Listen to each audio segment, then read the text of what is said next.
Vandaag gaan we het hebben over gezichtsblindheid, ook wel prosopagnosie genoemd. Dit is een aandoening waarbij mensen niet in staat zijn om iemands identiteit louter af te leiden uit diens gezicht. Er is meer informatie nodig, zoals bijvoorbeeld iemands haardracht, stemgeluid of bril.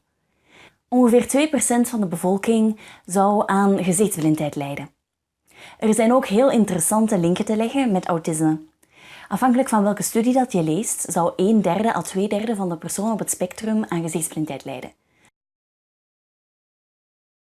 Ik zelf zou niet zeggen dat ik aan gezichtsblindheid lijd, maar het gebeurt wel heel vaak dat ik mensen totaal niet herken. Zo is het zelf al eens gebeurd dat een van mijn beste vriendinnen op 1 meter afstand stond, in mijn ogen keek, mijn naam riep en zwaaide en ik herkende haar niet. Het categorisch denken. Iedereen heeft het in meer of mindere mate, maar mensen op het spectrum is dat nog veel meer. Zo gebeurt het bijvoorbeeld dat ik in de winkel aan het lopen ben en ik ben bezig de kip in de kar aan het gooien en plots zie ik mijn buurman. En dan denk ik, wacht, ik was hier bezig met mijn kip in de supermarkt. Hier moet ik niet tegen mensen praten, behalve als ik bijvoorbeeld iets niet vind of eventjes met de kassière. Maar dan is daar iemand en ik ken die, maar... Juist. Het is heel normaal als je naar een supermarkt gaat die in de buurt is, dat daar mensen uit je buurt ook wel eens kunnen verschijnen. Vanaf dat ik dit heb bedacht, dan wordt mijn database aangevuld en dan weet ik dat ik mensen uit de buurt daar kan tegenkomen en dat ik gewoon moet zeggen: dag Jan, jullie eten spaghetti vanavond. Bij ons is het kip. En dan kan ik gewoon weer terug naar de kip.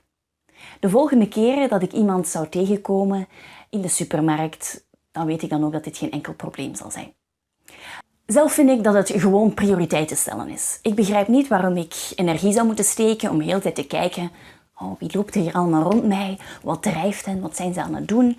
Nee, ik ga gewoon van punt A naar punt B.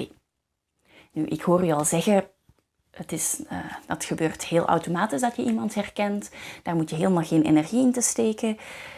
Misschien kost het wel energie en heb je het gewoon niet door. Of kan het juist heel bevrijdend zijn om niet heel de tijd met iedereen zitten rekening te houden?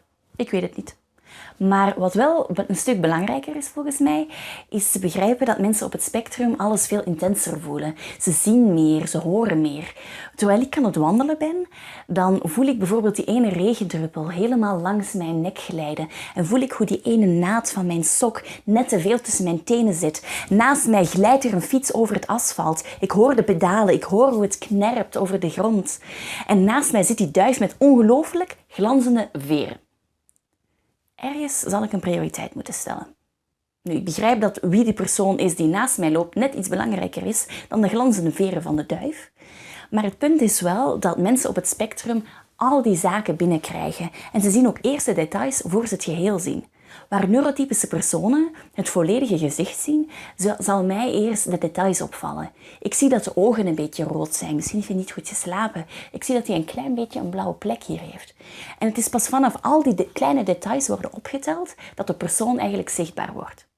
Nu, ik ga later zeker nog wel terugkomen over heel die intense wereld. Maar dit is het voor vandaag. Indien ik dingen heb gezegd die nieuw zijn, of dat je het gewoon leuk vond, dan mag je zeker mijn video liken. De commentsectie is ook helemaal van jullie. En vergeet je niet te abonneren op mijn kanaal daar. Tot de volgende keer. Dag!